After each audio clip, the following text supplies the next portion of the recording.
فلما نزحبتنا زيا منجست سماوات وارسا مس قدوسان بوتا خا ينبرا بجنة منجست سماوات كزابير أملاك يقبل اندابلنا كساب حزكا بزعبا زحفتنا زيا اب جرمن اكلاتا ننبينو تفلاليو وتقاتلا استرخبت حفتنا ولاكوا اتي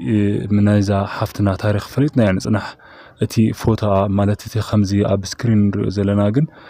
كمي زلت خون زلنا بزحات حتى يروح زخا بسدرا يكون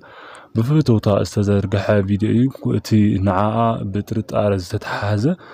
مالت زولد لون تخنا اب اديس ابا مالت اب اثيوبيا اب قصصر كم زوعل بزحلفو نرينا ينيرنا مالتيو ግን ኸ ነዛ ናይ ዝወለደትሉ ውላድ ዝሃበቶ ማለት ከምዝ ገይሩ ብጭካነ ቀትላ ይኽእልዶ ከምዝ ገይሩ ብጭካነ ዝገብረሉ ምኽንያት ኸንታይ ዝብል ብዙሓት ዋላኳ መረዳእታታት እንተሃለው ግን ኸ ኣብዚ ሕዚ ተጠናኺሮም ዝወፁ ዘለው ሓበሬታታት ከም ዘመላኽትዎ እዚ ሰብዚ ምስ ገለ ርክባት ከም ዝነበሮ ኢሉውን ምስ ጠንቆልትን ወይ ከዓ ምስ ካብ እግዚአብሔር ኣመንት ወፃኢ ዝኾኑ ድማ ምስኣቶም ርክብ ከም ዝገበረ ኢሉ ከዓ ብፍላይ ምስ ናይ ኢሉሚናት ተተሓሒዙ ድማ ብርክት ዝበሉ ሓበሬታታት ይወፅኡ ኣለው እዚ ጥርጣረውን ናብኡ ኸይድሎ ማለት እዩ ብፍላይ ኣብ ጀርመን ምስ ዘለው ናይ ብጥንቆላ ዝነብሩ ወይ ከዓ ብጥንቆላ ብዙሓት ሰባት ህይወት ዝሕሙ ዝነበሩ ምስኣቶም ርክብ ከም ዝነበሩ ምስ ናይ ስራሕ ምስኣን ተተሓሒዙ ድማ ዝበለጸ ገንዘብን ዝበለጸ ስራሕ ንምርካብ ክብል በገዛ ሶቤቱ መስዋዕት ገይርዋ እዩ ዝብሉኻ ብዙሓት ነይሮም ማለት እዩ ብዚ ኸ እዩ ብፍላይ እቲ ኣካላታ ንወይኑ ቆራርጾ ወይ ከዓ ዝኻለ ሓደ ሰብ ይትረፍ ንኽቡር ሓደ ሰብ ከም ዝገርኻ ንእንስሳ እውን ዝኾነ ይኹን ክገብር እንከሎ ብሓሊቱን ብተፈጥሮ ኮይኑ ብዝብል ርህራሄ ዳ እምበር ንሰብ ክንድዝኣክል ጭካነ ይኸውን ክንድዝኣክል እውን ጭካነ ይክልዎን እዩ ግን ኸ ዝኾነ ይኹን ጥቕሚ ስለዝረኸበ ብጥቕሚ ደረጃ ኣሕሊፉ ስለዝሃባ እዩ እቲ ኩነታት ኸ ብፍላይ እውን ምስኣቶም ርእሱጦም ርክብ ከም ዝነበሩ ንዚ ጉዳይ ምስ ፈጸመ ኸ እሶም ብቐሊል መንገዲ ናብ ኢትዮጵያ ከኣቱ ከም ዝገብርዎ እዩ ዘሎ ሓበሬታ እዚ ኸ ነቶም ጥንቆላ ዘካይዱ ሰባት ማለት ምስ ናይ ኢሉሚናት ተተሓሒዙ ካብ ሓደ ወዲ ሰብ ክረኽቦ ዝኽእሉ ነገራት ብዝብል ሓበሬታ ከም ዝፈጸሞ እዚ ኸ ካብ ዘይፍለጥ መንገዲ መልክዑ ከም ዘእመንዎ እዚ ኸ ብርክት ዝበለ ገንዘብ ተቐቢሉ ኸ ናብ ሃገረ ኢትዮጵያ ከም ዝኣተው እዩ ዘሎ ሓበሬታ ዘመላኽቶ ማለት እዩ ብፍላይ ኸ እቲ ህፃን እውን ኣብ ቤተክርስትያን ሰብ ዝሓልፈሉ ሰብ ክረኽበሉ ብዝኽእል መንገዲ ብምቕማጥ ንኣ ግን ኣካላታ ነንበይኑ እቲ ሓደ ኣካላ ኣብ ርሕቕ ዝበለ እቲ ሓደ ኣካላ እውን ናብ ፈፂሙ ዘይራኸቡ ክልተ ጫፋት ብምግባር እዩ እዚ ሰብ እዚ ክፍጽሞ ክእል ነይሩ ብፍላይ ኸ ኣብ ጀርመንን ኣብ ፈረንሳይን ብፍላይ ካብ እግዚአብሔር ወፃኢ ኣመንቲ ዝኾኑ ብሕልፊ ዝረኣዩለን ሃገራት እየን ብፍላይ ኣብ ሃገረ ፈረንሳይን ኣብ ሃገረ ጀርመንን ኸ ኣመንቲ ሰይጣን ዝኣምኑ ናይ ጥንቆላ ዝኣምኑ ብርክት ዝበሉ እዮም ንዚ ኸ እዩ እዛ ብርክት ዝኾነት ሓፍትና ድማ ነዞም ሰባት እዚኦም እዩ ኣሕሊፍዋ ንዓ እዩ እቲ ኣካላውን ክፈላልዩ ዝኻለ ዝብሉ ሓበሬታታት እናወፂኡ ይርከቡ ማለት እዩ እዛ ትሪኣ ዘለኻ ብፍላይ ከዓ ገና ኣብቲ ዓዲ ዘይለመደቶም ባበይ ውፃእ ዘይፈለጠት ሓድሽ ህይወት ጀሚረ ተመስገን ኢላ እፎይ ገና ዘይበለት ስድራ እውን ሓሊፍና ኣሎ ተመስገን ድሕሪ ሕዚ ፀገም የብልና ኢሎም ብተስፋ ኣብዚ በይሉ ወይ ከዓ ኣብዚ ተስፋ ዝገብሩሉ ሰዓት እዚ ርኹስ ከዓ ምዘም ርኹሳት ሓደ ብምዃን ድማ ኖ እዛ ሓፍትና እዚኣ ገና ብዕሸላ ኸ ከም ዝገይሩ ናብ ዘይኾነ ነገር እትይዋ ኸይድሎ ማለት እዩ እዚ ኸ ፖሊስ ጀርመን እውን እንተኾነ ነዚ ፅፁይ ዝኾነ ሓበሬታ ክህበሉ ይኽኣልን እቲ ኩነታት ብምንታይ ንምንታይ ከም ዝተገበረ እውን ፅፁይ ዝኾነ ሓበሬታ ኣለዎ ግን ኸ ነዚ ሓበሬታ እውን ከውፅኦ ኣይደልን ንሱ እውን ካብቶም ተሳተፍቲ ሓደ እዩ ምክንያቱ ኣብ መንጎ እቶም ናይ ፀጥታ ኣካላት ይኹን ኣብቲ ሃገር እውን እንተኾነ ናቱ ሰለባ ዝኾኑ ብዙሓት ስለ ዝኾኑ ኸ ነዚ ከውፅዎ ይደልን እዮም እንተኾነ ግን ዋላ እኳ እንተውፅዎ እቲ ሓቃውነት ብዘየለዎ ማዓርነት ብዘይረጋግፅ መልክዕ ገይሮም ከም ዘውፅዎም ሓቢሮም ዘለዉ እንተኾነ ግን እዚ ጉዳይ እዚ ርግፅ እናኾነ ይመፅሎ ብፍላይ ንሱ ካብ ሃገረ ጀርመን ንኸምዚ ዝኣክል ዓብዪ ጉዳይ ፈፂሙ ብሓንሳብ ኣዲስ ኣበባ ከኣትውሉ ዝኻለ ብናታቶም ሓገዝ እዩ ካብቲ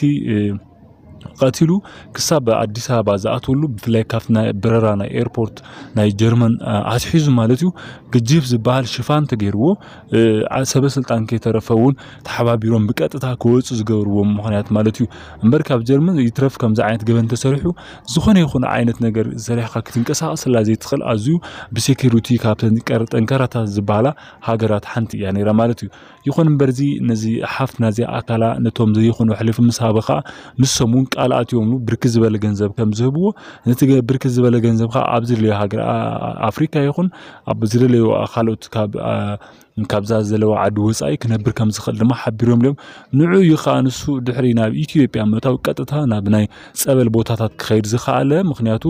እቲ ናይ ሰይጣን መንፈስ ሰሪርኒ ወይ ከዓ እቲ ናይ መንፈስ ሰይጣን ናይ ሰይጣን መንፈስ ኣብ ልዕሊ ስለ ዘሎ ኢሉ ብምሕሳብ ናይ ኣምሮ ጸገሙን ገጢምኒ ንዑ ክሕጸብ መጽ ንዑ የጸሎት ግቦርለይ ናበለ ናብቲ ገዳም ክዞር ዝተራይ ዝሰብዝ ማለት እዩ ግን ኻዚ ዝሰገበሮ ጸጽይትዎ ወይ ኻ ዝሰርሑ ስራሕ ተረዲዎ ዘይኾነ ነቲ ተግባር ክንደናይ ዝኣክል ከም ዝፈጸሞ ንኸይፍለጥን ንክሸፋፈንን ንሱ ኣብ ገዳም ኣብ ጸሎት እንዳኣንዮ እምበር ከምዛ ዓይነት ገብር ኣይኽእልን ዝብል ሰብ ትርጓሜ ክሕዝመታን ዝተገበረ ይመስል ማለት ክብራ ተዓዘብና ስለዚህ ነዛ ሓፍትና ዚኣኻ ነዚ ከምዚ ዘለ ርኩስ ኣረመነ ዝገበረ ናይ ኢሉ ክረክብ ድማ ተስፋን ገብር ብፍላይ ኣብ ጀርመን እውን እንተኾነ ዘለው ኤርትራውያን ትውልደ ኤርትራውያን ፈተውቲ ኤርትራውያን ኻ ነዚ ሓፍትና ዚኣ ድምፂ ይኸውን ኣለው ናይዚ ሓፍትና ዚኣ በሰቃቃ ዝተቐተለት ማዓርነት ደቂ ኣንስትዮ የረጋግፅ ከምዚ ኢላ ክተርፍ የብላን ይትረፍ ሰብ እንስሳውን ከምዘ ይግበንን እዩ ይትረፍ ሰብ ሓደ ኸልቢ عند حرميتكم جرمنا نبعلو كمي زاكل كم تحالفلن كمي زاكل كم تخبرون فلتنا نحنا ون كافريكا ولا نمصا دامبر سباتنا كم سبات كنحسب لنا نايزا حفتنا زي موت كا قتال كرغاغص لو منግስት ጀርመን ነዚ እኹል ዝኾነ ግዜ በማብቃ አትቀታሊ እቲ ከምዝ ግፍዓኛ ዝኾነ ናብ ሕግ ቀሪቡ ና አይድ ክረኸብሉ ዝኽል መስርሕ ድማ ክዳለወሉ ወክሉ ድማ አፍሪካውያን ይኹን ኢትዮጵያውያን ኤርትራውያን በሓፈሻኻ ኣብትና ጀርመን ኤምባሲ ድምጾም ቃለም ናስምዑ ጸኒሕም ሕዝቡን ይስምዕሉ ግን ኻዚ ካብ ግዜ ናብ ግዜ እናተረሰዕና ደኸመን ይመጽሉ ምኽንያቱ እሺ መንግስት ጀርመን ይኹን ፖሊስ ጀርመን እቲ ኩነታት ኣብ ምጽራይ ዝርከብ እቲ ኩነታት ደኻ ኣብቲ ቅጥዑ ምስ በጽሐ ክነፍልጥና ብዝብል ጥራሕ ዳምበር ካብ ዝወጻኢ ምንም ዝተረኸበ ሓበሬታ የለን ነዚ ኣብ ኢትዮጵያ ጡርጡር ቀዳማይ ተባሃሉ ነቲ ዝወልድላ ዝተረኸበውን እንተኾነ ክሳብ እዚ ዝተባሃለ ነገር ግልጽ ገይሮም ዝተዛረብዎ ነገር የለን ግን እቲ ከም ዘመላኽቱ ቅድሚላ ከም ዝሓብርና ለኹም እዚ ሰለባ ናይቶም ሰባት ክለ ዝኾነ ክኸውን ስለ ዝኽእል ንዑ ድማ ከም ዘይትፍለጥ ገይሩ ነቲ ዝተወሰነ كتقامل زخال دحرمو صادم نتيخا كيفلت ننوينتو كيغبرو يخا كدرو زخالو سلازي نزحفتنا زي اكو يناي حاتيات كيلوا منግስት ሰማያት ከም ተኣቱ ንስተም ቅዱሳን ቦታት ኣብ ገነት ከም ትነብር ዘጠራጥር ጉዳይ ውልን ምክንያቱ እዚ ሰማዕትነት እዩ ንሃይማኖታ ክትብል ወይ ከዓ ተገፊዓ ኣብዚ ኣበሳ ኣብዚ በድላ አንዚ በጽሕዋ ዘለሞ እግዚአብሔር ዓይን አለው እግዚአብሔር ኻ ንጹህ ደም እናፈሰሰ ሱቅ ኢላ የረኒዩ ደም ንጹህ ከአፈሲሱ አይተርፍኒዩ መጽሐፍ ቅዱስ ሆነ እንተኾነ ዋላ በቁርአን ናይቲ ንጹህ ደም ፈሲሱ አይተርፍኒሞ ናይ ንጹህ ደም ፈራዲዩ ባዕሉ ዝፈርድ ክብል ድማ አቦታት የምሁሪዮም ስለዚህ ናይ ዘሓፍትና ዚያውን እቲ ሞታ ከልብ ኮይኑ ከተርፈ ይኽልን እተሐቁን ኮጽዩ እናወጸውን ይርከብ ነዞም ገበርት ካብ እግዚአብሔር ርሕቆም ሰባት ከም ሰብካ ነዚ ሰይጣን ማለት ነዚ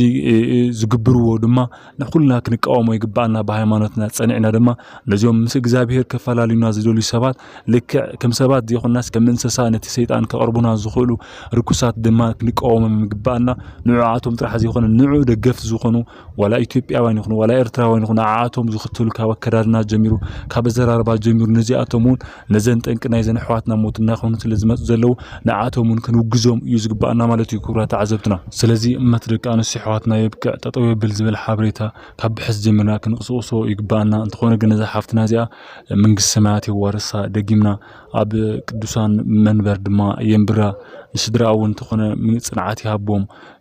ንዛ ኡላዳውን እንተኾነ ብዙሓት ካብ ብሕዝ ጀሚሩ ንሕና ኢና ንዕበያ ንሕና ኢና ንሕግዛ ንሕና ኢና ንድግፋ ዝብሉ ብርክት ዝበሉ ኢትዮጵያውያን ይኹኑ ዋላ ኤርትራውያን ከዓ ባኣውሩ ኣለው ስድራውን እንተኾነ ኣይጽገመኩምን ኣጆኹም ንሕና ኣለና ክብል ተዛሪብሎ መንግስት ጀርመን እውን እንተኾነ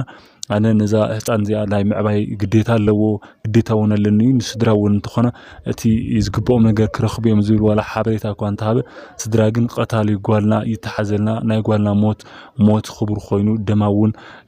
دما كلب خون يولن سلازي فتح الرجاج سلنا زول قدام يحطهم جيرم اللو سلازي نزي حفتنا زي أدم كسب مع أسكام زيلو